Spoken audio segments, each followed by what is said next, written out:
How to fix Cash App invalid card number issue. Hello everyone, welcome back into the channel. In this video today, I'll guide you through the steps on how you can fix Cash App invalid card number issue. Well, the process is simple. So let's understand why the issue occurs. First things first, if Cash App shows an invalid card number, you want to check your card details for errors, including the card number, expiration date, and CVC.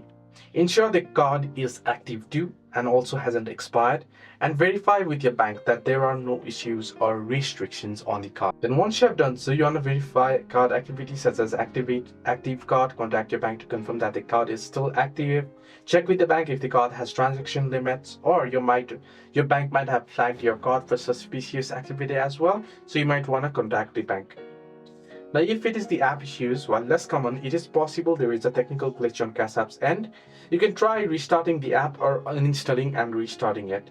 If the issue persists, you can reach out to Cash App's customer support for assistance as well. Hope this video helped. Do like and subscribe.